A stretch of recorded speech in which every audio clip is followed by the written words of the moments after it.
Hi everyone, it's Yogi here. And I'm Yogini. Now this is the first part of a 4-part series called Bandha practice. Bandha means hold, like a lock. This is where we put attention in one area of our body and then we seal it off and we hold it. So we create energy in that area to be able to use for things like healing the body if necessary, or taking our practice to the next level. And it's something that we do within our daily practice as well. Now you're going to learn the science, the health benefits, and the practice itself during this 4-part series. And then the first of the 3 bandhas is Moolabandha, the second one is Bandha, and the third one is Bandha. Now when we bring these practices together, they're called Mahabandha. That's when we do them all at the same time. But first we have to go through each practice. We have to master it a little bit. It takes some time. And then once we feel proficient in all 3, we bring them together and we practice them. So let's start by understanding the science behind the practice, which begins with understanding a little bit about yoga. The practices of yoga are meant to keep the body and mind operating at its highest potential. For the body, that means optimal health. For the mind, the power of the mind and potential is limitless. And this is achieved by working with the central nervous system, which controls all functions of the body and mind. With yoga asanas, so the central nervous system is made up of brain, spinal cord, and then peripheral nerves. Through yoga asanas, we manipulate the spinal vertebrae to open up the nerve pathways of communication of the central nervous system. This restores its power and function. With pranayama, through the breath, we are able to control energy within the central nervous system and restore harmony and balance to the body and mind. Prana means energy, yama means control. Prana, yama, so we're controlling energy within the central nervous system. Now, with bandhas, through subtle muscle movements paired with breath, we are able to specifically stimulate a certain nerve plexus along the spinal column and bring energy to that center. So this restores the power and function to whichever operating system, organ, glands, and hormones which that center controls.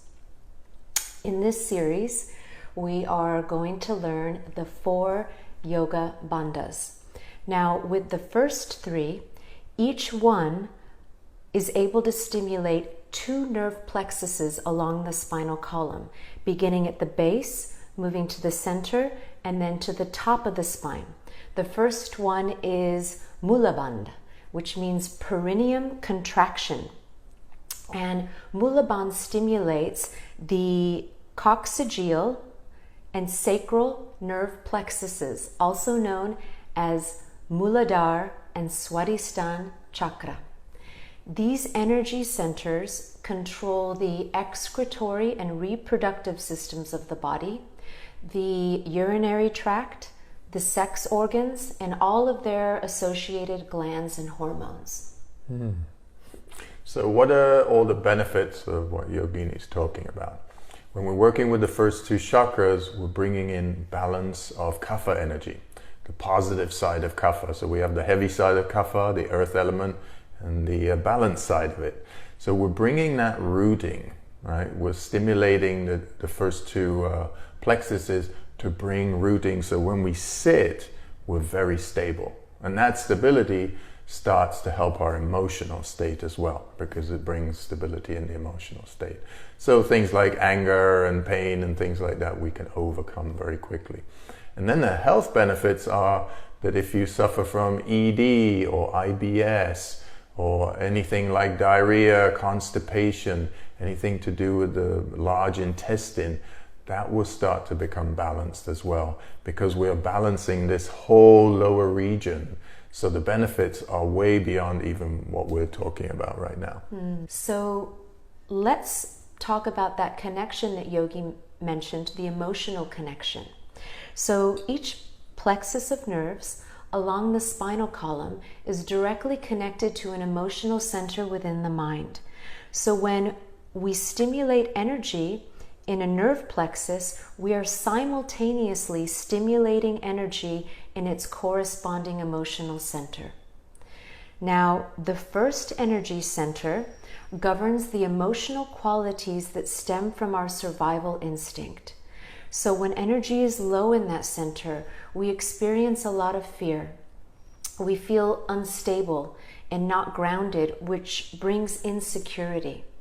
When we increase energy in that center, we begin to feel fearless. It brings stability and balance, which makes us feel grounded and secure in the days of our lives. The second energy center governs our creativity and our sexuality. So when energy is low in this center, we can experience a low sex drive or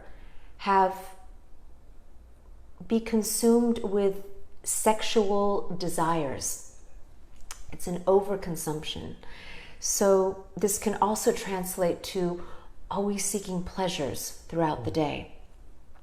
When we bring more energy to this center, you develop a healthy, balanced sexuality. This allows you to experience your sexuality at a higher vibrational level that is associated with the feelings of love. This center also governs the water element in the body. So when we increase energy in this center, it enables us to let go of attachments and to go with the flow, right? So we just adapt and adjust to anything that happens in the days of our life, just like a river would. It continues to go with the flow. So it's time to practice. Now sit up tall, put your shoulders back, your spine should be straight, your neck should be straight, everything should be in alignment when you're sitting. So whether you're sitting in a chair or you're sitting on the floor, your spine is as straight as it can be. Now in this practice, we're going to be doing two things. We're going to be inhaling, holding the breath, and then squeezing the perineal area or the perineum muscles. So these are the two actions that you got to remember that you're doing. But let's first locate the area that you're going to be focusing on and holding, because it's not always evident where it is. So close your eyes and for a moment envision and focus on, for men, it's the area between the testes and the anus, and for women, it's where the cervix is. It's kind of where you're sitting. When you're sitting, it's kind of in the middle right there of your sitting area, let's say. So put some focus on it, locate it, because this is the area where you're going to be doing the lock, holding tight, and putting your focus on. So again, between the testes and the anus, or where the cervix is, that area. Good. Now that you've located the area, the two things that I was speaking about are inhaling, holding the breath, and then squeezing that area, the perineum. So those are the two actions you got to remember. Okay? So let's start to do it together. And it may be awkward at the beginning, and maybe a little uncomfortable, but it shouldn't be any pain or discomfort in that sense where you're doing any harm to the body. And don't go for it and squeeze super tight. Just go easy at the beginning. Make sure that your attention is in the right spot. You're not holding the breath too long, because the breath should be nicely held. You squeeze, it's very comfortable. And at some point where you feel like, oh, I've got to breathe, you release the lock and you exhale. So it's really smooth. Everything is smooth. And if it's not smooth at the beginning, don't worry. It will become smooth. So sit up tall. Inhale, exhale.